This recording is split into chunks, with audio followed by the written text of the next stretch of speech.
Bună ziua! Sunt în a doua lună, se împlinesc 2 luni de când am venit în fața Academiei cu acest mesaj.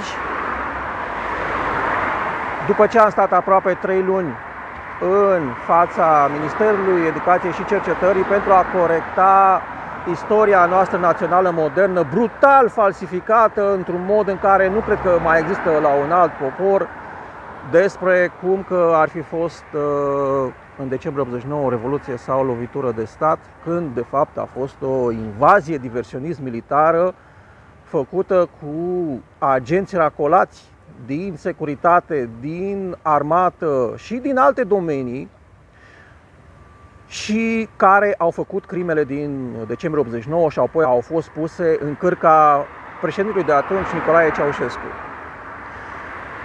Aș vrea în continuare să vă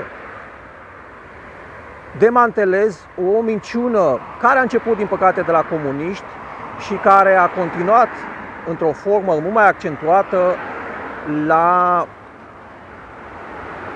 invadatorii capitaliști, din păcate, respectiv faptul că între 1944 și 1989 ar fi fost comunism în România. Cumva comuniștii înșiși au întreținut această minciună. Ei au sedus intelectualii de dinainte de al doilea război mondial să susțină o astfel de societate de stânga, că dacă vor elimina burghezii și bogații din societate, astfel societatea va fi fericită. Din păcate, când au ajuns la putere, ei practic au preluat instituțiile vechii societăți, devenită veche nouă, și au făcut practic cam același lucru pe care le-au făcut și ceilalți, cu aceleași instituții, cu aceeași servicii secrete, în ghilimele, servicii numite, că de fapt sunt de servicii pentru omul simplu, și au condamnat câțiva oameni din poliție, câțiva oameni din ceea ce se numea atunci siguranța, da, și care i-a pedepsit pe ei, le-a făcut dosare și au băgat la pușcărie, dar în rest grosul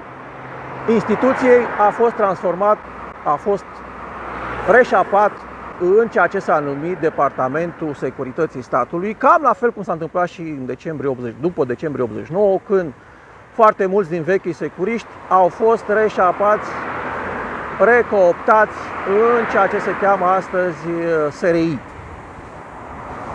Ei bine, pe baza acestui fapt, s-a spus că în tot estul Europei ar fi fost comunism, când în realitate ambele, de fapt majoritatea statelor majoritatea țărilor aveau numele de republici socialiste, adică nu era chiar comunism. Ceaușescu, la finalul discursului lui, spunea că să mergem pe cele mai înalte culmi și în înaintarea spre comunism, zicea el. Adică nu era, accepta faptul că nu era comunism, ci era un socialism și că se va ajunge la comunism într-un timp nedefinit. Trecuseră 45 de ani, nu s-a mai ajuns la niciun fel de comunism și deși inițial i-a sedus pe mulți cu ideea că societatea respectivă va duce la creșterea